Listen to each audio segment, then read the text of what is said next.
अस्सलाम वालेकुम, मैं हूं मरियम नवाज और आज 8 अगस्त 2024 है। सुप्रीम कोर्ट ऑफ पाकिस्तान से खामोश पैगामात आने का सिलसिला शुरू हो गया है और सुप्रीम कोर्ट के अंदर से उठने वाली आवाज़ें अब ये बावर करा रही है दुनिया को कि नंबर 1 आपको सुप्रीम कोर्ट के फैसलों पर अमल दरामद करना होगा और नंबर 2 सुप्रीम कोर्ट के अंदर जो पूरा निज़ाम है उसमें जो शफाफियत के दावे हैं उन पर भी सवालात अब उठाए जा रहे हैं और ये इंटरनली सवालात उठ रहे हैं। जजेस के दरमियान की जो लड़ाई है या उनके दरमियानी इख्तलाफात हैं वो इस कदर शिद्दत इख्तियार कर चुके हैं कि वो बाकायदा फैसलों के ज़रिए, बाकायदा नोट्स के ज़रिए, बाकायदा प्रेस रिलीज के ज़रिए अब आवाम के अंदर आ रहे हैं। लेकिन सुप्रीम कोर्ट के अंदर से आने वाले खामोश पैगामात आखिर कह क्या रहे हैं और इसके अलावा जो मखसूस नशिस्तों से मुतालिक फैसला था यानी तफसीली वजूहात वो कब तक आनी है, क्योंकि बहुत से लोग ये प्रिडिक्ट कर रहे थे कि इस हफ्ते आएगी, लेकिन इस हफ्ते आने का कोई इम्कान फिलहाल नज़र नहीं आ रहा और आइंदा हफ्ते कुछ एक ऐसी टाइमलाइन है कि जिसको मद्देनजर रखते हुए ये बात बिल्कुल क्लियरली हमें नजर आ रही है कि कितने दिनों में और किन दिनों में ये फैसला कवी तौर पर आ सकता है। इससे मुतालिक इस व्लॉग में आपसे बात करेंगे, खबर आपके सामने रखेंगे। सबसे पहले सुप्रीम कोर्ट में गुज़िश्ता रोज़ हमने देखा कि जो जुडिशल कमीशन का पिछली जुमेरात को इजलास हुआ था ठीक एक हफ्ते पहले, उसके मीटिंग मिनट्स दोबारा जारी किए गए। पहले एक मीटिंग मिनट आए और फिर दोबारा मीटिंग मिनट्स आए और उन मीटिंग मिनट्स के अंदर 2 इजाफी सत्रें थी और वो 2 इजाफी सत्रें बड़ी मानेखेज हैं। आपको पता है कि जब से supreme court practice and procedure act आया और उसके बाद जजेस कमेटी बनी तो चीफ जस्टिस काजी फरीसा हमें मुख्तलिफ मौकों के ऊपर ये दावा करते नजर आए कि अब सुप्रीम कोर्ट में शफाफियत आ चुकी है, बेंचेस बनाने का इख्तियार उनका नहीं रहा बल्कि ये 3 रुकनी जजेस कमेटी करती है। लेकिन हम पहले भी इससे मुतालिक बात करते रहे कि कुछ मामलों में कुछ सवाबदीदी इख्तियार फिर भी चीफ जस्टिस ऑफ पाकिस्तान के पास रहते हैं। जाहिर है चीफ जस्टिस की एक पोस्ट है, बाकी 16 जजेस को आप चीफ जस्टिस क्यों नहीं कहते। तो जब आप एक चीफ जस्टिस ऑफ पाकिस्तान बन गए हैं तो वो शफाफियत जो आ भी गई है केसेस मुकर्रर करने में या बेंचेस बनाने में, उसके अंदर भी बहुत से इबामात हैं। और गुज़िश्ता रोज़ जो मीटिंग मिनट्स जारी हुए ये उसी की ही एक शनीद है। आप देखिए कि मीटिंग मिनट्स जो पिछले जारी हुए थे वो अरशद शरीफ केस से मुतालिक थे और फिर दोबारा अरशद शरीफ केस से मुतालिक हुए, लेकिन ये अरशद शरीफ केस भी यानी एक सहाफ़ी का कत्ल जजेस की आपसी इख्तलाफात और आपसी सियासत की नज़र हो रहा है। और वो ऐसे कि पहले अरशद शरीफ केस को अचानक मुकर्रर किया जाता है पिछले हफ्ते में और जब मुकर्रर होता है तो पता चलता है कि नहीं, अभी जो आज समात हो रही है ये गलती से लग गई। उसके बाद जजेस कमेटी का इजलास होता है। जजेस कमेटी का इजलास से मुतालिक भी उस पर भी आते हैं कि उस पर शफाफियत के सवाल क्यों उठ रहे हैं, लेकिन उस जजेस कमेटी के इजलास के अंदर अरशद शरीफ केस के मामले पर चीफ जस्टिस ये कहते हैं कि 3 रुकनी बेंच ही समात करे, लेकिन जस्टिस मंसूर अली शाह ये कहते हैं कि नहीं और जस्टिस मुनीब अख्तर कहते हैं कि क्योंकि पहले 5 रुकनी बेंच सुन रहा था तो अब भी 5 रुकनी बेंच सुने। अब यहाँ पर ये तासुर दिया गया पिछला पूरा हफ्ता कि चीफ जस्टिस तो चाहते थे कि अरशद शरीफ केस को जल्द सुना जाए क्योंकि वो अहम नौयत का मुकदमा है, लेकिन दीगर जजेस इससे फरार इख्तियार कर रहे हैं। और फिर जस्टिस मंसूर अली शाह और जस्टिस मुनीब अख्तर की ख्वाहिश पर ये लिखा गया है गुज़िश्ता रोज़ जो नए मीटिंग मिनट्स जारी हुए उनके अंदर कि उनकी ख्वाहिश पर ये नए मीटिंग मिनट्स जारी किए जा रहे हैं। और इन मीटिंग मिनट्स के अंदर जो 2 इजाफी सत्रें हैं वो सिर्फ ये हैं कि जस्टिस बंदयाल ने अरशद शरीफ केस के अंदर जो 5 रुकनी लार्जर बेंच बनाया था समात के लिए वो उनके उस वक्त के एडमिनिस्ट्रेटिव ऑर्डर से बना था और क्योंकि 5 रुकनी लार्जर बेंच समात कर रहा था उस बेंच के जो बकिया रुकन है, इससे मुतालिक हम पहले भी काफ़ी तफसील में बात कर चुके हैं। बकिया जो रुकन है जस्टिस जमाल मंदोखेल और जस्टिस मोहम्मद अली मजहर, उनके जस्टिस जमाल की सरबराही में ये बेंच बनाया जाए और उनके बाद सीनियरिटी में जो जो जजेस आते हैं उन सबको बेंच में शामिल कर लिया जाए और इस तरह से ये बेंच बन गया। अब तासुर ये दिया जा रहा था कि जस्टिस मंसूर अली शाह या जस्टिस मुनीब अख्तर इस केस से फरार इख्तियार कर रहे हैं क्योंकि जो भी अरशद शरीफ का केस टेकअप करेगा वो बराह रास्त इस्टेब्लिशमेंट से टकराव की सूरत हाल में होगा। तो उस सूरत हाल से बचने के लिए शायद जस्टिस मंसूर अली शाह या जस्टिस मुनीब अख्तर इस बेंच में नहीं होना चाहते। और फिर चीफ जस्टिस काजी फरीसा इस बात पर बजिद क्यों है कि जस्टिस मंसूर ही इस केस की समात करें जिन्होंने अभी तक इस केस को नहीं देखा है। अब बाकी जजेस की अगर गुज़िश्ता रोज़ की मीटिंग मिनट्स देखे जाएं तो उनको देख के यही समझ आती है कि ये जजेस ये चाहते हैं कि अरशद शरीफ केस अगर अभी तक उसमें कोई प्रोग्रेस हुई है तो उस प्रोग्रेस को लेकर पिछले जजेस जो शुरू से फॉलो कर रहे हैं केस को वही लेकर चले। लेकिन चीफ जस्टिस चाहते हैं कि ऑल टुगेदर एक नया बेंच हो, तो किस तरह से मामला लटकेगा ये आप खुद बेहतर जज कर सकते हैं। इस सारी बात को भी बाहर निकाल दें, एडमिनिस्ट्रेटिव साइड पर यानी इंतजामी साइड पर जो सुप्रीम कोर्ट में हो रहा है, अगर सिर्फ हम उस पर नज़र दोहराएं तो हमें बाकायदा ये अब सबूत जजेस की जानिब से दिए जा रहे हैं कि भाई यहाँ पर जो कुछ हो रहा है वो चीफ जस्टिस की मर्जी से हो रहा है। यानी मीटिंग ऑफ द मिनट्स जारी हो रहे हैं चीफ जस्टिस की मर्जी से हो रहे हैं। आप गुज़िश्ता रोज़ जस्टिस मंसूर और जस्टिस मुनीब की ख्वाहिश पर मजीद क्लैरिटी के साथ मीटिंग मिनट्स जारी हुए तो इसका मतलब है कि पिछले मीटिंग मिनट्स में उनकी कोई मर्जी शामिल नहीं थी। फिर उसके बाद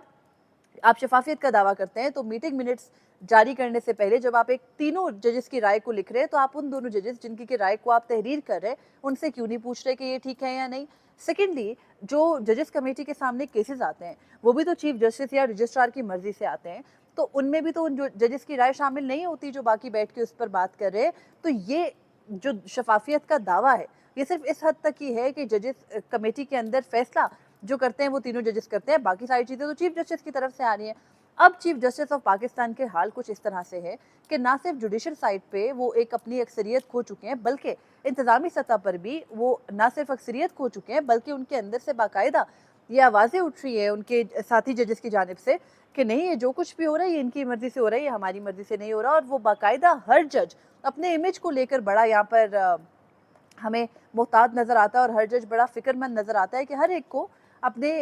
जो इमेज है उसकी क्लैरिटी आवाम के सामने करनी है। तो ये जो मैं आपको कही थी ना खामोश पैगाम दिए जा रहे हैं, तो उसमें खामोश पैगाम एक यही है कि क्योंकि चीफ जस्टिस ने तो मुशावरत ही नहीं की बाकी जजेस के साथ मीटिंग मिनट्स जारी करने से पहले, तो अब जो मीटिंग मिनट्स आ रहे हैं वो बाकी जजेस की मुशावरत से आ रहे हैं और यहाँ पर जजेस ये पैगाम दे रहे हैं कि ऑल एंड ऑल ये चीफ जस्टिस की जानिब से बनाया गया बयानिया था जो कि पिछले 1-2 हफ्ते से एक अरशद शरीफ केस को लेकर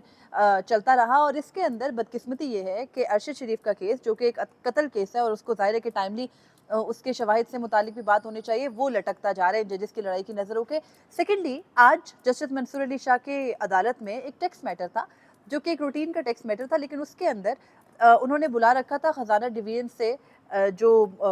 किसी आला हुकाम या आला अफसर को जो कि जो वजारत ख़जाना है उसकी नुमाइंदगी कर सके। वहाँ से कोई आया नहीं तो जस्टिस मंसूर अली शाह ने एडिशनल अटॉर्नी जनरल को भी बुला लिया और साथ ही सेक्रेटरी ख़जाना को तलब कर लिया। तो जब सेक्रेटरी ख़जाना साहब आए तो उनसे पूछा गया कि क्यों आप ने कोई भेजा नहीं मजाज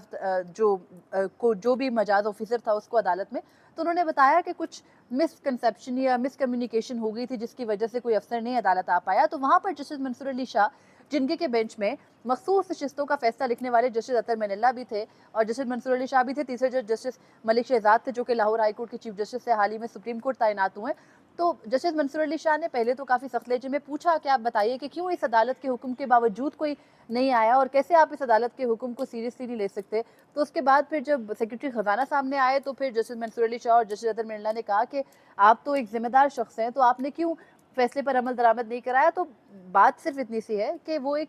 रूटीन का केस था, लेकिन उस रूटीन के केस के अंदर इस तरह से आला हुकाम को तलब करना, फिर हुकूमती वकील को तलब करना, ये वाज़े पैगाम देना था कि अगर आप सुप्रीम कोर्ट के इस तरह के किसी टेक्स्ट मैटर में अमल नहीं करोगे तो भी जवाब देना पड़ेगा। तो जब मखसूस नशिस्तों जैसे एक अहम तरीन मामले पे, एक आइनी मामले पर फैसले पर अमल नहीं किया जाएगा तो जो जजेस की जानिब से किया जाएगा वो हम इस इतनी सी मिसाल से गेस कर सकते हैं कि आज एक नॉर्मल रूटीन के मैटर में जहां एक अफसर नहीं पेश होना था वो नहीं हो सका। अदालत ने बाकायदा हुक्म अदूली पर सवाल किया, जब उनको मुतमईन कर दिया गया जवाब से तो उन्होंने माफ़ी दी, लेकिन साथ ही ये कहा कि इस अदालत का हुक्म मानना होता है और इस अदालत के हुक्म पे अमल करते हुए जो कहा जाए उसी तरीके से करना होता है। तो इलेक्शन कमीशन ने अभी तक मखसूस नशिस्तों के मामले पर अमल नहीं किया, उल्टा जो गुज़िश्ता रोज़ नज़रसानी दरख्वास्त दायर की उस नज़रसानी दरख्वास्त के अंदर जो तमाम तर बातें लिखी गई वो वही हैं जो पिछले तकरीबन 25 दिनों से या 26 दिनों से हम देख रहे हैं कि हुकूमती वज़रा की जानिब से कही जा रही है, या फिर सुप्रीम कोर्ट के 2 आला तरीन जज साहिबान ने अपने इख्तलाफी नोट के अंदर लिख दी थी। उसी किस्म की बातें इलेक्शन कमीशन ने भी लिख दी, कुछ स्टेप वो आगे भी चले गए, उन्होंने आईनी शिक्कों का भी हवाला दे दिया जिनका कोई अभी तक मुख्तसर फैसले से तो कोई ताल्लुक बनता नहीं है। तो इस तमाम तर टाइमलाइन में अब ये अहम तरीन हो गया है कि तफसीली वजूहात कब आएंगी। बहुत से लोग ये गेस कर रहे थे कि इसी हफ्ते के अंदर तफसीली वजूहात आ जाएंगी, लेकिन ऐसा नहीं है। अभी जो जजेस थे तमाम तर तफसीली वजूहात लिखने वाले, जस्टिस आयशा मलिक छुट्टी पे थी, बाकी जजेस भी छुट्टी पर थे, बाकी तमाम जजेस तो वापस आ चुके हैं। लेकिन अब होना यह है कि जस्टिस मंसूर अली शाह जो कि मुस्तकबिल के चीफ जस्टिस भी हैं, वो भी कुछ कटाई में मामला पढ़वाना चाहते हैं कुछ लोग, लेकिन जस्टिस मंसूर अली शाह ने फैसला लिखना है और फैसला लिखा तो जा रहा है लेकिन फैसला आना है नेक्स्ट वीक में। बहुत से लोग ये कर रहे थे एक्सपेक्ट कि शायद सितंबर तक मामला चला जाए, लेकिन ऐसा इसलिए नहीं हो सकता कि एक तो ये अहम तरीन मामला है, फिर सेकेंडली 2 हफ्ते पहले वक्त लिया था जस्टिस मंसूर अली शाह ने, उन्होंने बताया था कि हम ये फैसला जल्द जारी कर देंगे, तफसीली वजूहात कुछ जजेस छुट्टियों पर है। तो अब जस्टिस मंसूर अली शाह ने आइंदा हफ्ते यानी मंगल के बाद 13 के बाद उन्होंने चैम्बर वर्क करना, और चैम्बर वर्क का मतलब यही है के फैसले लिखने हैं, अहम तरीन जो मामलात है उस पे वो फैसला लिखेंगे, बाकी तमाम जजेस में सर्कुलेट होगा, जजेस के एडिशनल नोट्स भी होंगे और फिर उसके बाद फैसला आइंदा वीकेंड पर हम एक्सपेक्ट कर सकते हैं, क्योंकि उसके बाद सीनियर तरीन जज साहब को छुट्टी पर मुल्क से बाहर जाना होगा। तो 13 से 26 के दरमियान जो सुप्रीम कोर्ट का तफसीली फैसला है मखसूस नशिस्तों के हवाले से वो आ सकता है। अब तक के लिए इतना ही था, मुझे इजाज़त दीजिए। अल्लाह हाफ़िज़।